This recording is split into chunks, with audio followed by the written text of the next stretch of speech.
noite. Boa noite. A segunda turma do Supremo começou a julgar um habeas corpus de Paulo Vieira de Souza, o ex-diretor da Dersa. A repórter Carla Lucena tem os detalhes hoje pra gente. Ela acompanhou a sessão da segunda turma. Boa noite, Carla. Oi, Érica, boa noite para você, boa noite a todos. O ex-diretor da Dersa, Paulo Vieira, responde a uma ação penal acusado de desviar mais de 7 milhões de reais do governo de São Paulo entre os anos de 2009 e 2008, durante as gestões de José Serra, Alberto Goldman e Geraldo Alckmin. Em abril deste ano, a Justiça Federal de São Paulo decretou a prisão preventiva dele. No começo de maio, o ministro Gilmar Mendes, aqui do STF, concedeu liminar libertando o ex-diretor. Ainda em maio, a Justiça Federal decretou novamente a prisão preventiva do ex-diretor com base em novas provas. Entre elas, é de que ele estaria tentando influenciar nas investigações e também teria ameaçado uma testemunha, segundo uma testemunha, Meire Ferreira, ela que prestou serviços para a Dersa no ano de 2015 e assinou um acordo de delação premiada com a Justiça. E com base nessa nova decisão, o ministro Gilmar Mendes voltou a conceder uma segunda liminar, permitindo que o ex-diretor responda ao processo em liberdade. E na sessão da segunda turma de hoje, então, os ministros começaram a julgar este caso. Veja. A defesa do ex-diretor da Dersa, Paulo Vieira de Souza, pediu ao STF a revogação da prisão preventiva. Alegou que a detenção levou em conta apenas o depoimento de Mércia Ferreira Gomes sobre as ameaças. Por outro lado, a Procuradoria-Geral da República defendeu que a prisão do acusado deve ser mantida. Há elementos indicativos da contemporânea influência de Paulo Vieira na Dersa. Não é de 2010, não. É contemporânea. E são fatos que constam do decreto de prisão. Não há contraditório aqui. Não foi aberta a instrução para ver se ele tem ou não tem essa influência. O ministro Gilmar Mendes, relator, votou para que o ex-diretor da Dersa continue em liberdade, assim como já tinha decidido em outras duas liminares em maio. O ministro explicou que as ameaças não foram comprovadas e ainda que não há como Paulo Vieira atrapalhar as investigações. O ministro Dias Toffoli acompanhou o relator. Não há mais limites, não há mais mãos a medir. Então, isto precisa ser ressaltado. Aplicar a súmula 691 em casos de prisão provisória significa, muitas vezes, tornar a prisão indefinitivamente alongada. Criar um tipo de prisão provisória com caráter de permanência. Em depoimento, a testemunha que em tese teria sido coagida, no segundo depoimento, consta do voto do relator, a testemunha justificou a alteração por ter ficado, abro aspas, assustada pela pressão, pois o promotor batia na mesa, gritava e ameaçava de prisão. E ela compareceu sem advogado. Talvez seria o caso de determinar a prisão do promotor, então, em nome do depoimento dessa testemunha. Já os ministros Edson Fachin e Celso de Mello votaram pela prisão do acusado. Para eles, Paulo Vieira, apesar de não fazer mais parte da Dersa, pode interferir no andamento das apurações. Basta que essas ameaças possam interferir na elucidação da apuração. Em terceiro lugar, tenho sustentado também que não cabe valoração de provas em sede de habeas corpus, portanto, não haveria como prever uma utilidade de uma suposta colaboração, nem tampouco quais elementos de corroboração poderiam ser fornecidos, o que seria uma antecipação ao crivo do juiz natural. O agente, ou, no caso, a agente colaboradora, dispor da possibilidade de proteção com base na legislação que dispõe e disciplina e regula o programa de proteção às vítimas, às testemunhas e também aos próprios colaboradores, isso não minimiza a gravidade de situações em que possa se desenhar uma hipótese de coação no curso de uma investigação penal ou no curso do processo. O julgamento foi suspenso com pedido de vista do ministro Ricardo Lewandowski. E ainda durante a sessão da segunda turma de hoje, os ministros concluíram o julgamento do habeas corpus do doleiro Atos Albernaz. Ele é acusado de integrar um esquema de remessa ilegal de verbas ao exterior. O julgamento desse habeas corpus começou há 2 semanas na segunda turma, estava empatado e hoje o ministro Ricardo Lewandowski, que tinha pedido vista, seguiu o voto da maioria, então, para manter o doleiro em liberdade. Voltamos ao estúdio. Obrigado, Carla. E a consultora jurídica da TV Justiça, Karina Zucoloso, tem outros detalhes da sessão de hoje. Karina, boa noite. Boa noite, William. Boa noite, Karina. Boa noite, Érica. Na segunda turma, ainda os ministros acabaram cassando a condenação de uma prefeita do interior de São Paulo, né? Exatamente. A prefeita do município de Pilar do Sul, no estado de São Paulo, havia sido condenada em primeira instância por ato de improbidade administrativa por ter, durante a sua gestão, nomeado seu marido ao cargo de secretário de gabinete de segurança pública e de trânsito. Segundo a defesa da prefeita, haveria a reclamação que foi interposta e que foi iniciado o julgamento na sessão de hoje e concluído com a cassação. A defesa alega que a súmula vinculante número 13 do Supremo Tribunal Federal, que veda o nepotismo, não só nos órgãos do Poder Judiciário, mas em toda a administração pública, direta e indireta, de todos os entes da federação, não alcançaria os cargos de natureza política e os cargos de secretários de Estado, ministros de Estado e, no caso, secretário de gabinete, secretário municipal, seria um cargo de agente político e, portanto, não estaria alcançado pela proibição decorrente da súmula vinculante número 13 do Supremo Tribunal Federal. Assim sendo, a decisão de primeira instância, que acabou sendo confirmada pelo Tribunal de Justiça de São Paulo, entendendo que havia uma imoralidade, uma ilicitude naquele ato de nomeação, estaria violando, afrontando a autoridade da decisão vinculante do Supremo em razão dessa súmula.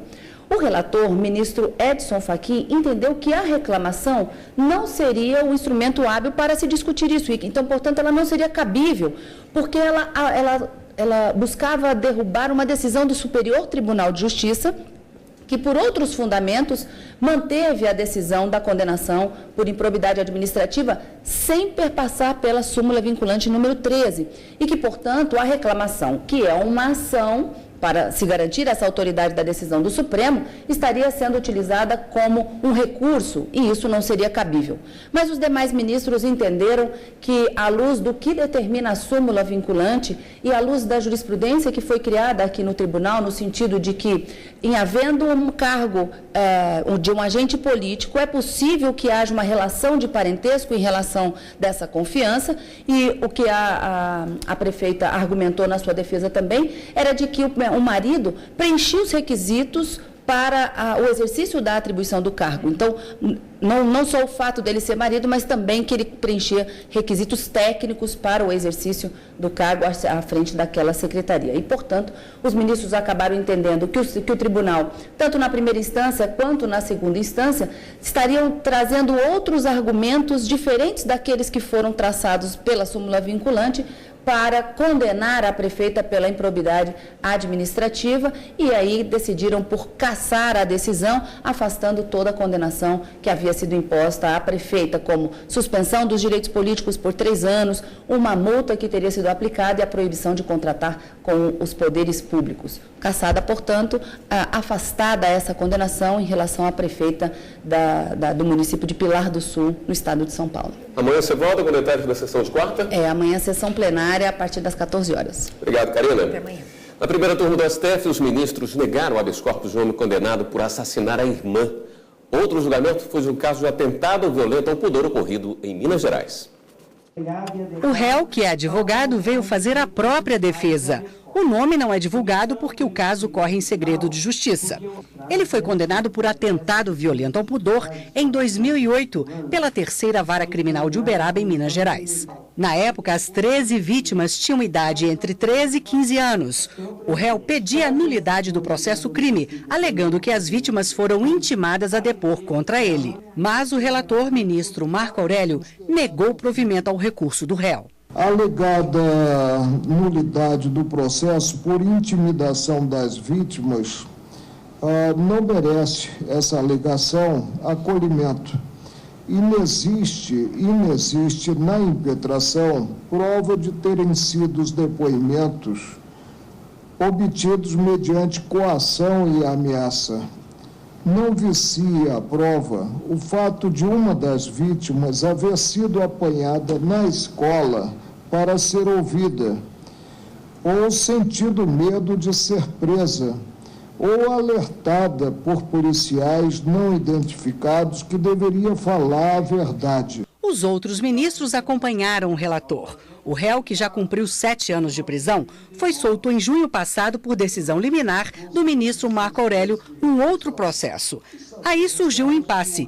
Ele deveria continuar solto ou ser preso? Eu nunca vi, um caso em que, após o julgamento da impetração, o colegiado tenha determinado a prisão. O réu foi liberado. Os ministros também julgaram o habeas corpus de Francisco Gilson Pereira de Lima. Ele foi condenado por assassinar a irmã pelo 3º Tribunal do Júri de São Paulo. A pena, 12 anos e 6 meses de prisão. A defesa alegava que o réu agiu em legítima defesa e pedia a invalidação do Tribunal do Júri.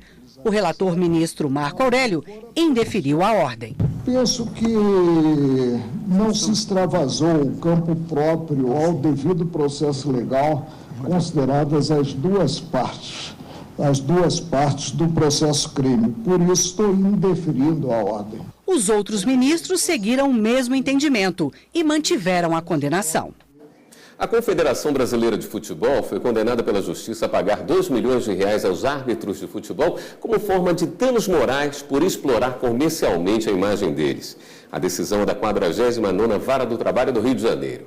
A ação diz respeito à veiculação de patrocínios nos uniformes dos árbitros que atuam em competições organizadas pela CBF e foi movida pelo Ministério Público do Trabalho do Rio após reclamação da Associação Nacional dos Árbitros de Futebol e do Sindicato dos Trabalhadores e Colaboradores da Arbitragem Esportiva do Rio de Janeiro. Pela decisão, a CBF também fica obrigada a negociar com a entidade representativa dos árbitros a distribuição de pelo menos 50% das receitas de contratos envolvendo a categoria, além de pagar metade do valor dos acordos firmados para este ano e em temporadas anteriores. A CBF diz que vai recorrer da decisão. E você vai ver daqui a pouco no Jornal da Justiça.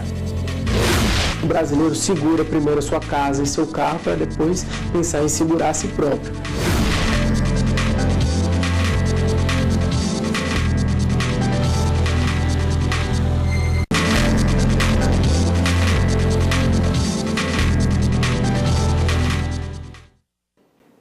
O Superior Tribunal de Justiça decidiu que os valores recebidos a título de seguro de vida são impenhoráveis desde que não ultrapassem os 40 salários mínimos. Caso a quantia seja maior, o montante excedente pode ser penhorado. Um estudo da Universidade de Oxford, na Inglaterra, afirma que o Brasil tem o menor número de pessoas com seguros de vida. O levantamento foi realizado em 11 países, revelando que apenas 19% dos brasileiros possuem o benefício. A média global é de 32% de segurados. No Brasil ainda está muito iniciante essa cultura do seguro de vida, né?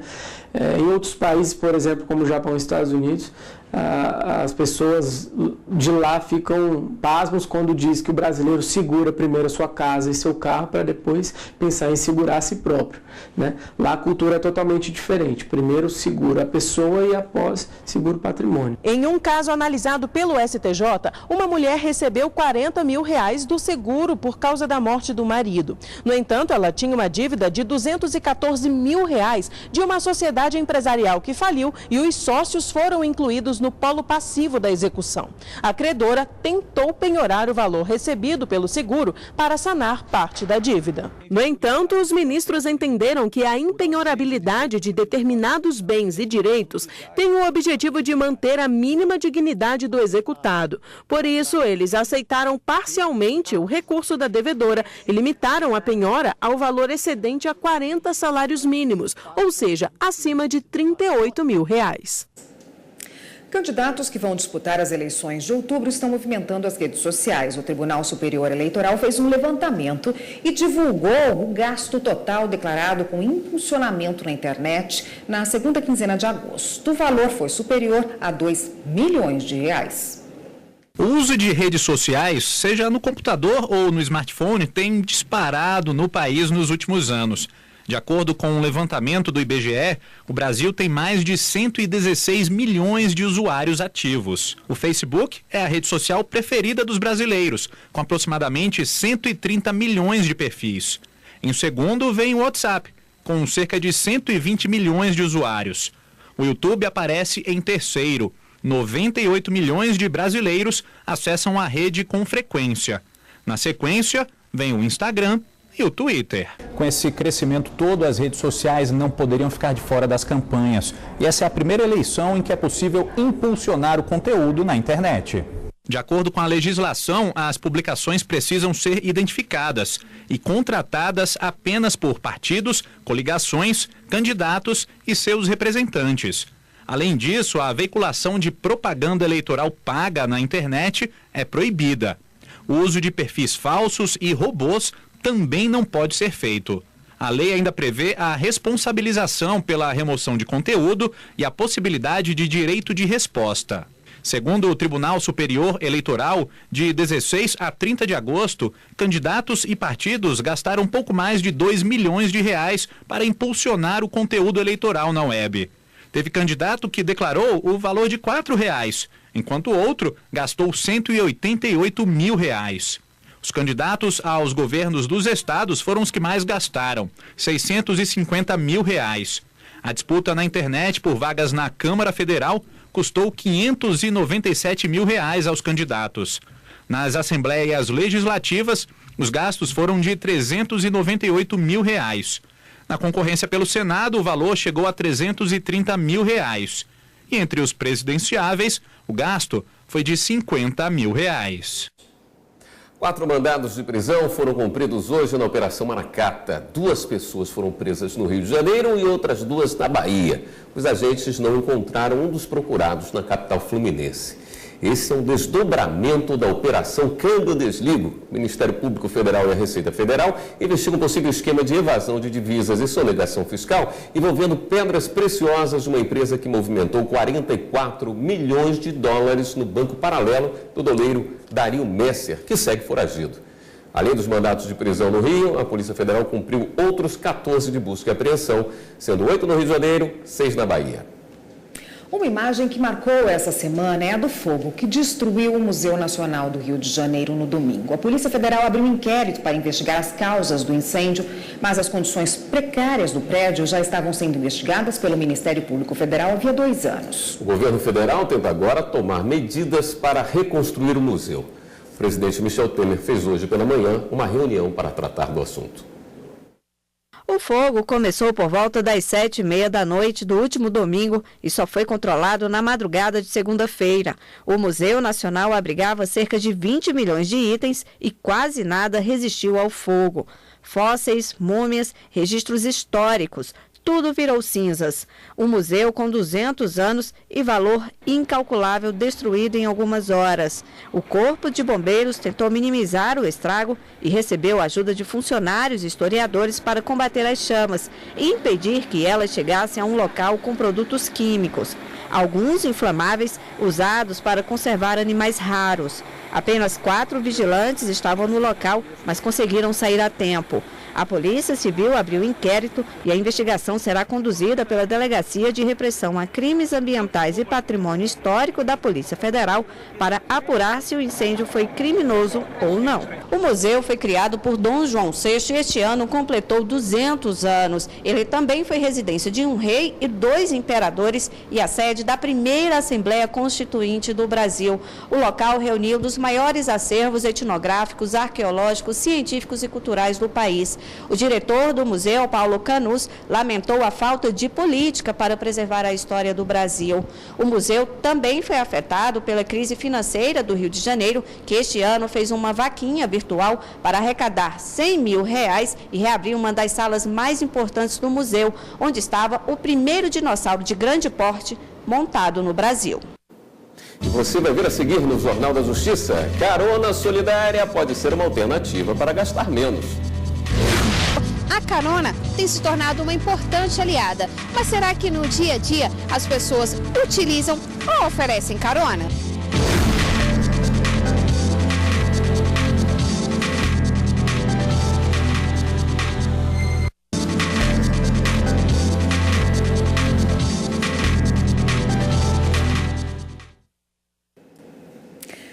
carona solidária pode ser uma alternativa para gastar menos e aliviar o trânsito, não é, William?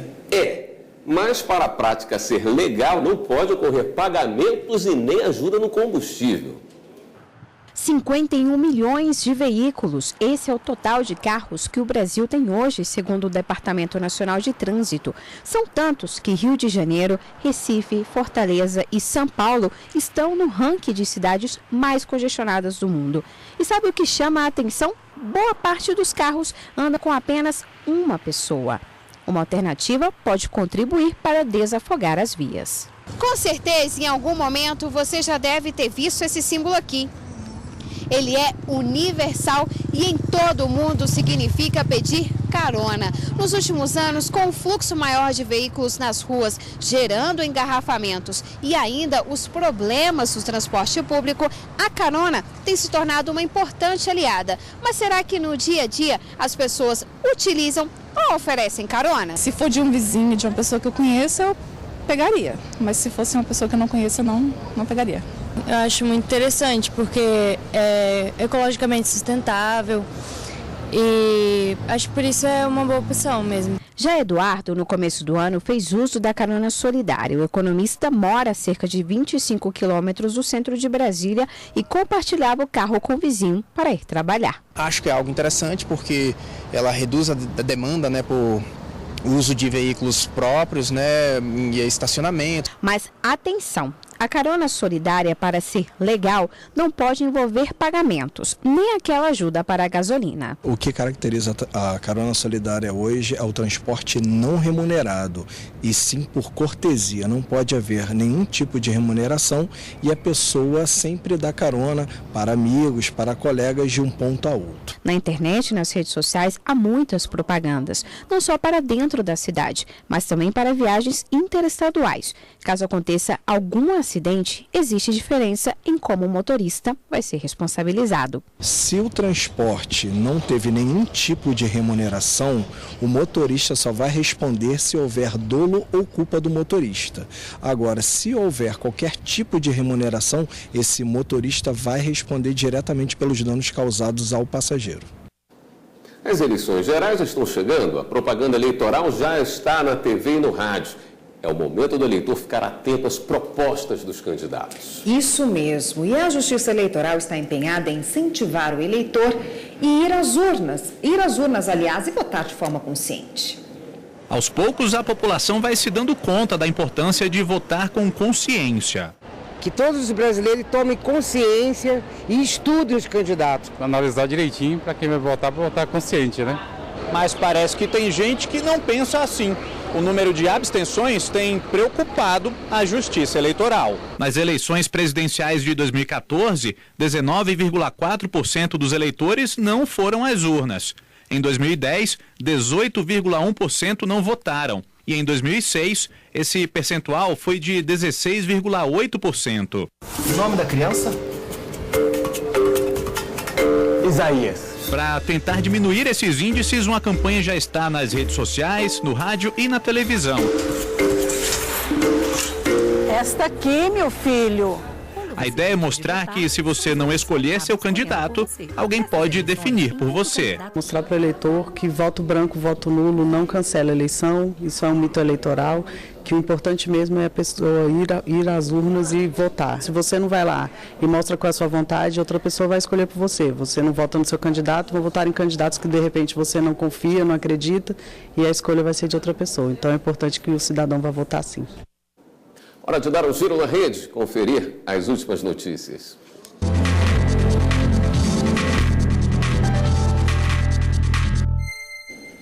Bom, vamos então à redação do Jornal da Justiça, falar com a repórter Fernanda Porto, que hoje é quem tem as novidades para a gente. Boa noite, Fernanda.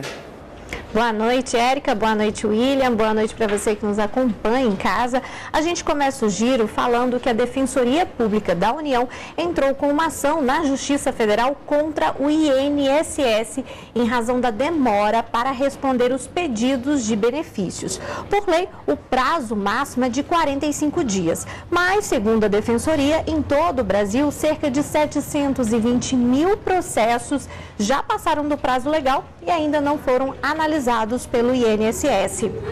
No Rio Grande do Norte, a Justiça determinou o bloqueio de R$304 mil em bens do deputado Jacó Jacome e de uma ex-servidora da Câmara Municipal de Natal. Segundo as investigações, a mulher é apontada como funcionária fantasma contratada pelo parlamentar. E em São Paulo, a Justiça negou liminar pedida por empresa canadense para obrigar a JF Investimentos a finalizar o processo de venda da Eldorado Brasil Celulose. Na prática, o desfecho está congelado porque está em andamento processos na Justiça que envolvem os donos da Hold JF, Joesley e Wesley Batista.